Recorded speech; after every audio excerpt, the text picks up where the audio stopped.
Wait, there's a lot of Melochim. Benoach is liable for living with a woman whose father seduced. Hanus is Oviv, where his father raped. Let's go down to the Peirush.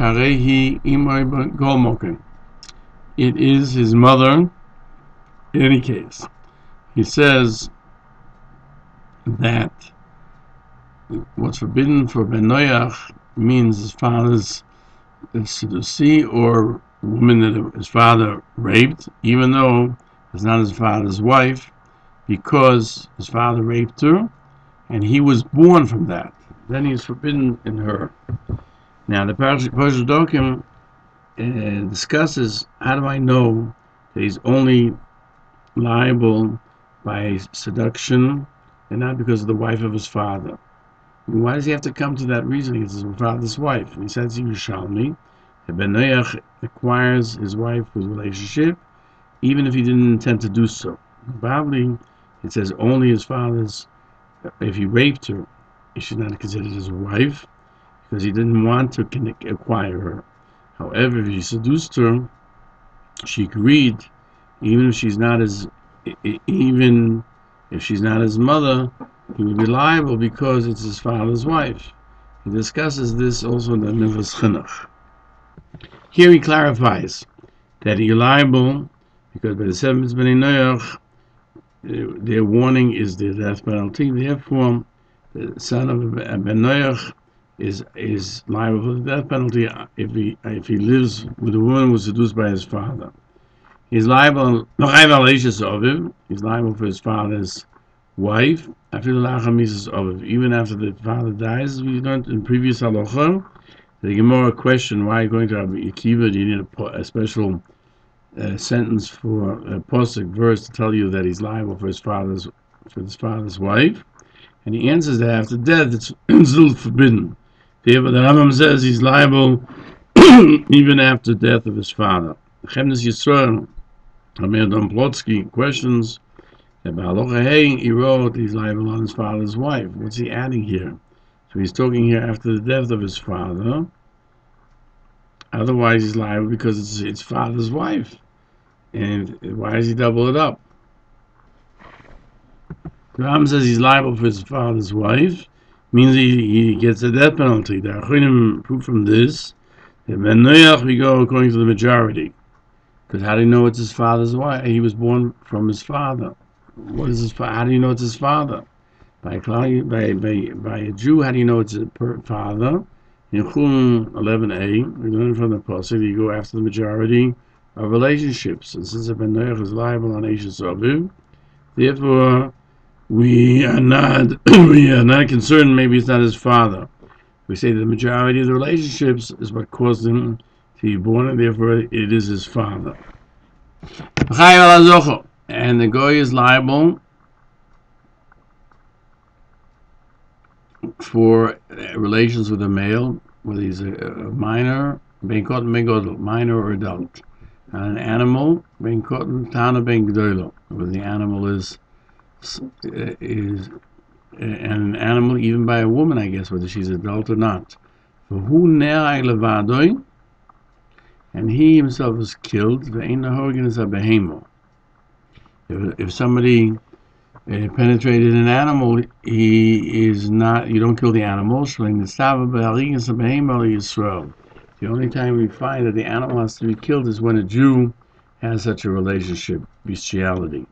As the Mishnah cites a Bryce in Sanhedrin 44b, Chacham said, when it comes to relationship with a male, they didn't make a minor like an adult.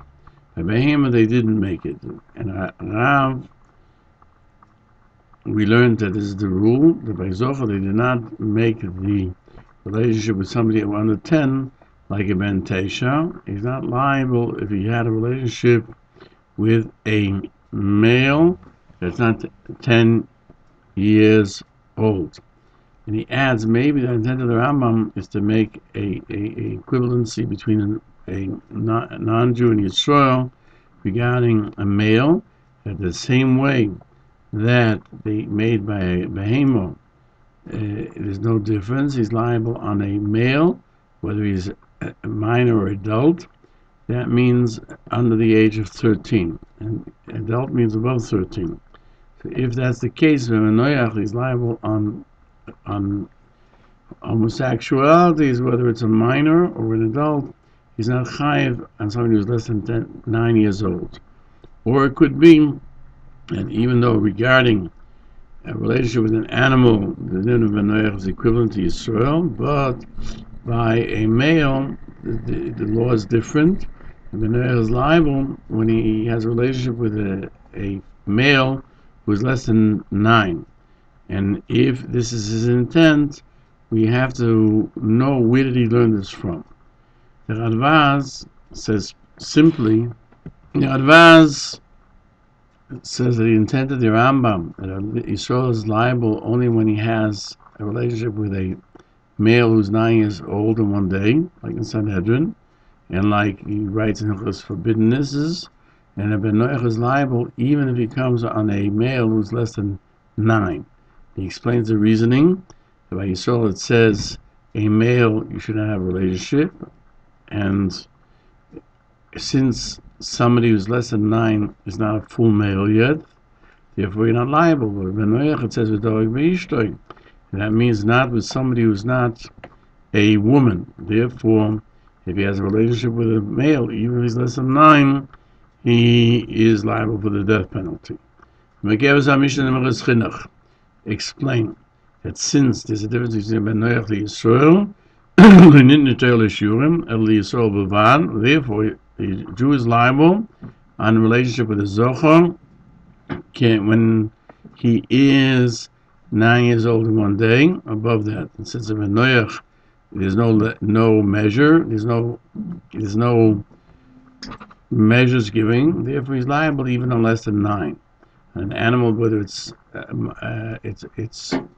a small one or a large one, the Kesef Mishnah Radvaz cite the Bryce in Sanhedrin 54b. A small animal is just like an adult animal, as it says in Vayikra 18:23. And every animal means everything. Radvaz answers that it's not a special rule by Benoach. Yisrael is also liable for bestiality. The novelty is you do not kill the animal by a goy, because that's only a commandment by a Jew, because the animal causes a Jew to sin. They know against a behemoth. The Kesef Mishnah cites in Sanhedrin 55b. Gemara questions whether Torah says you have to kill him because it caused. Why does the Torah say you have to kill the animal? Because it's made a Jew do a sin, and therefore this is only possible by a Benoach, that because of the animal he came to do a sin.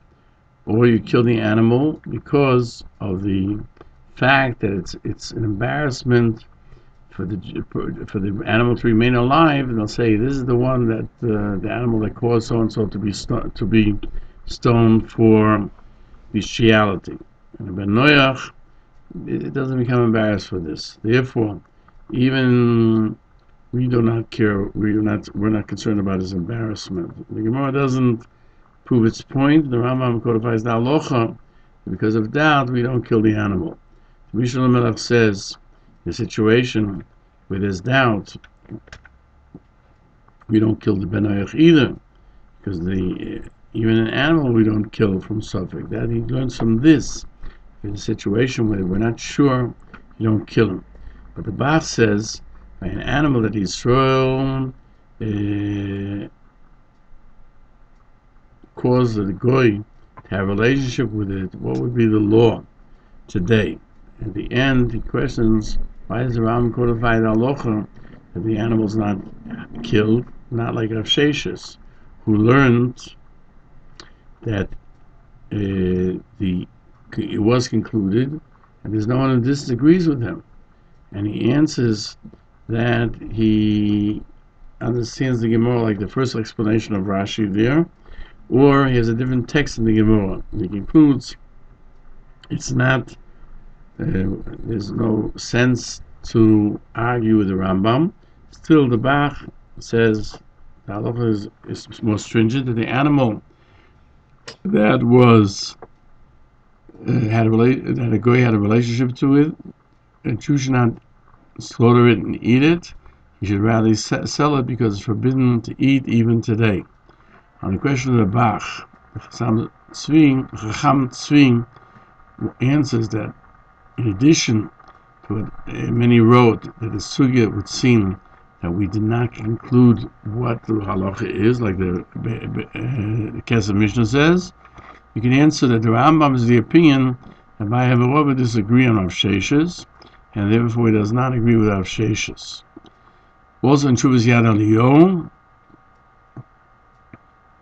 he disagrees on the Bach, and infers that the Rambam wrote, you don't kill the animal that was had a relationship with a goy, and he concludes that Yisrael were not commanded by animals to destroy them, only by Jews. But when they know they were not commanded. He asks why the Rambam says it's not killed, like he says, by an animal that had a relationship with Yisrael unintentionally. Therefore, the Aliyah says that the animal that had a relationship with a non-Jew is permitted to be eaten, even in the time of the Sanhedrin.